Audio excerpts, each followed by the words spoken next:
Bismillahirrahmanirrahim. Assalamualaikum warahmatullahi wabarakatuh.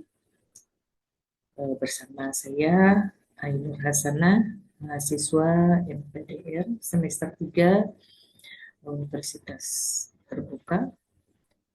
Saya akan memaparkan tentang tugas 2 mata kuliah studi komparatif di berbagai negara.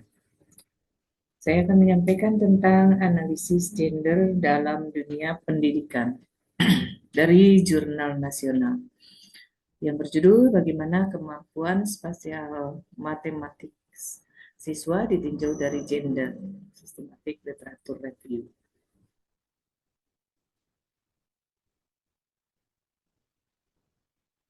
Hasil dari PISA permasalahan dan permasalahan yang dihadapi. Hasil PISA-nya dirilis di bulan Desember 2023. OECD Indonesia memperoleh skor 366 poin dan mengalami penurunan jika dibandingkan hasil PISA 2018 dalam bidang matematika. Sekitar 18% siswa Indonesia dapat menafsirkan dan mengenali tanpa instruksi langsung, dan hampir tidak ada siswa Indonesia yang dapat memodelkan situasi yang kompleks secara matematis dan dapat memilih, membandingkan, dan mengevaluasi pemecahan masalah. Permasalahan penurunan skor PISA dalam bidang matematika menunjukkan adanya beberapa tantangan yang dihadapi oleh siswa Indonesia dalam memahami dan menerapkan konsep matematis.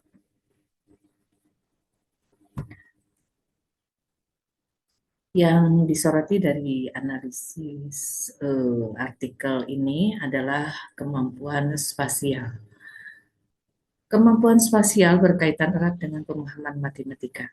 Jika kemampuan ini tidak dilatih sejak dini, siswa akan kesulitan dalam memahami pemodelan matematis yang kompleks. Kemampuan spasial mencakup kemampuan untuk membayangkan, memutar, mengarahkan, memahami, dan mengatur hubungan spasial antara objek-objek secara mental. Sutarmi dan kawan-kawan. Tahun 2022. Dan konsep ini diperkaya oleh Ismi dan kawan-kawan 2021 yang menekankan bahwa kemampuan spasial juga melibatkan kemampuan berpikir melalui perubahan gambar mental.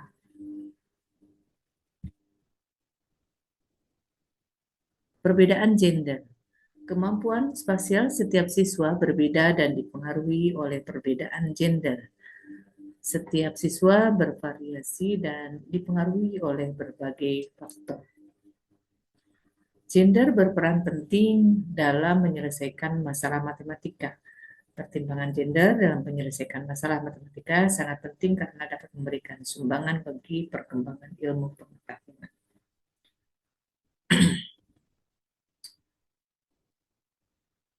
Dari analisis ini, ada upaya untuk meningkatkan kemampuan siswa dalam bidang matematika, yaitu integrasi pembelajaran spasial dalam kurikulum, kemudian pendekatan berbasis teknologi, ketiganya metode pembelajaran aktif, kemudian pendekatan berbasis teknologi, berikutnya metode pembelajaran aktif, kemudian adanya pelatihan guru, dan peningkatan keterlibatan siswa.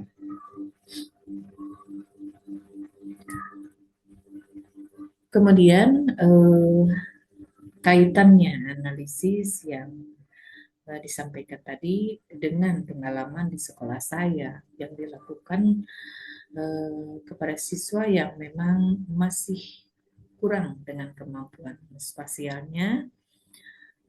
Ada langkah-langkah yang akan dilakukan, yaitu mengintegrasikan pembelajaran berbasis visual dan praktik. Kemudian adanya penerapan metode pembelajaran aktif, di mana siswa sebagai student center yang akan aktif dalam pembelajaran. Kemudian latihan berbasis permainan edukatif. Itu akan merangsang kecerdasan untuk siswa. Kemudian adanya pelatihan guru dan pengajaran spasial. Ini penting sekali untuk guru agar bisa mengembangkan atau membimbing putra-putrinya dalam mengasah kemampuan spasial. Kemudian mendorong siswa untuk berpikir kreatif dan eksploratif. Nah, kesimpulan dan saran dari analisis ini bahwa kemampuan spasial sangat penting dalam berbagai aspek pembelajaran, terutama dalam matematika, sains, dan bidang yang memerlukan pemecahan masalah serta pemodelan visual. Dan hasil menunjukkan bahwa laki-laki cenderung lebih cepat dalam memahami aspek spasial. Namun jika ditinjau dari pencapaian berbagai komponen kemampuan spasial, baik laki-laki maupun perempuan memiliki tingkat kecerdasan yang hampir sama. Setiap individu memiliki keunikan dan kecerdasannya yang tidak semata-mata ditentukan oleh jenis kelamin. Selain itu, lingkungan dan pengalaman juga berperan besar dalam membentuk kemampuan spasial seseorang. Berikutnya, analisis dan gender dalam dunia pendidikan dasar. Di jurnal internasional yang akan dipaparkan, yaitu tentang gender equality in achieving inclusive education in elementary school and junior high school. Itu kesetaraan gender dalam mencapai pendidikan inklusif di sekolah dasar dan sekolah menengah.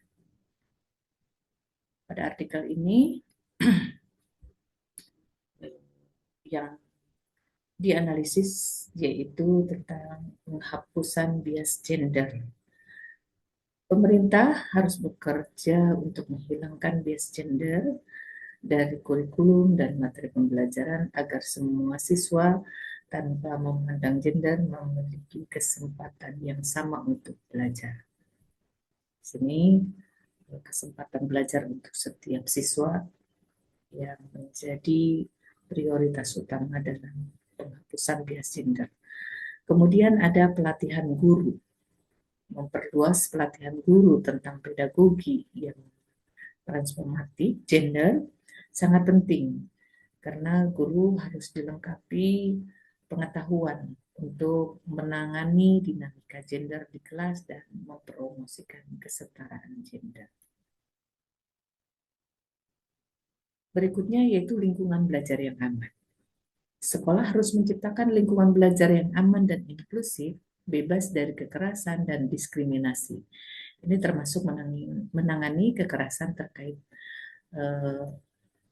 perlakuan di sekolah dan memastikan fasilitas sanitasi yang memadai. Kemudian adanya kurikulum non-diskriminatif, yaitu kurikulum yang dapat mengembangkan kurikulum yang tidak mendiskriminasi berdasarkan gender. Itu sangat penting karena akan membantu dalam mempromosikan pendidikan yang sensitif gender yang menguntungkan semua siswa. Kemudian legislasi dan kebijakan, yaitu memberikan pendidikan kesehatan komprehensif yang mencakup diskusi tentang gender dan seksualitas yang dapat membantu siswa untuk memahami dan menghormati keragaman gender. Berikutnya, pendidikan kesehatan komprehensif, yaitu menerapkan dan menegakkan legislasi dan kebijakan yang melindungi siswa dari kekerasan dan diskriminasi berbasis gender sangat penting. Contohnya termasuk undang-undang anti-bullying yang secara eksplisit menangani bullying berbasis gender. Ini ada program pemberdayaan, di mana program ini berfokus pada melawan norma-norma gender stereotip dalam pedagogi, buku teks, dan kurikulum dapat memberdayakan siswa, terutama perempuan, untuk mencapai potensi penuh mereka. Demikianlah uraian dan analisis dari dua artikel yang saya sampaikan. Semoga menambah wawasan untuk dapat menjadi pengetahuan untuk kita. Terima kasih dari saya. Wassalamualaikum warahmatullahi wabarakatuh.